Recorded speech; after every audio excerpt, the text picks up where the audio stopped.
The historical action film Emancipation, what can I say? I wanted to like this movie, but at the end of the day, I found this one mediocre and honestly boring. Well, I will say I honestly didn't know about this movie until I saw a trailer online for it, and I was like, okay, I'm gonna check this one out. And I have to say, after seeing it, this one is much to be desired, to say the least.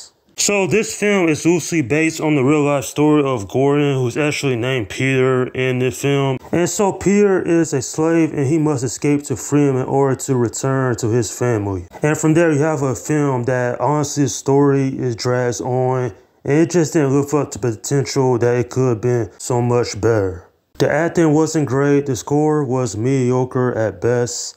And quite frankly, I wanted to engage in these characters, but honestly, I just couldn't do it with this one. I don't know, maybe it was the script. Maybe the story was too simplistic. Maybe it felt rushed in places, simply because I just didn't understand how they was able to turn this real life story in such a dull one, to say the least. Nonetheless though, if you haven't seen this film, then skip this one because believe me, it is not worth the time. Another problem I had with this film was the color tone. Now I get it, this film is about slavery, so obviously the color tone is going to be bleak. But at least they should add a little bit more color into it. That way I could appreciate the visual shots. You know it's boring looking at a film that's bad enough as is and a lack of color. Like that even hurts the movie even more.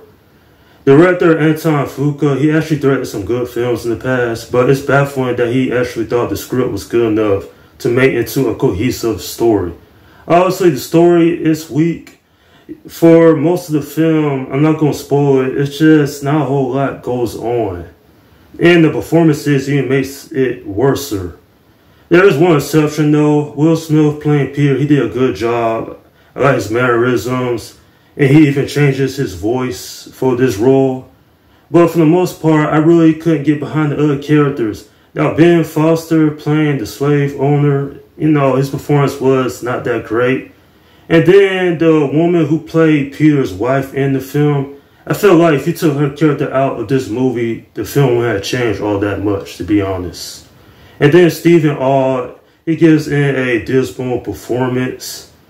Like, it's really not the actor's fault per se, it's the whole script. And I just want this film to be better. I mean, is this one of the worst films of the year? It probably could be. I was thoroughly bored with this one, like I mentioned before. And quite frankly, I just couldn't get behind the whole premise of it. Like, I get this is based on a true story, but if they would have made this into an awesome film, then I probably would appreciate this more. But at the end of the day, I just downright didn't care about what happened within this film simply because of how awful it is. I'm giving this film a 5 out of 10, straight to DVD. That's what I would really say about this movie. There's not a lot in here to get me invested with the overall tone. Despite Will Smith's performance, it was nowhere near enough to save this film. And quite frankly, it's a film that if they would spend some more time working on it, then it could have turned into a great movie. But it turned into a film that's pretty forgettable in my opinion. And that's my review of the film Emancipation. Alright, leave your comments down below in the section and let me know what you think about this movie if you have seen it. Okay, this is Slim Guy 172 saying peace out.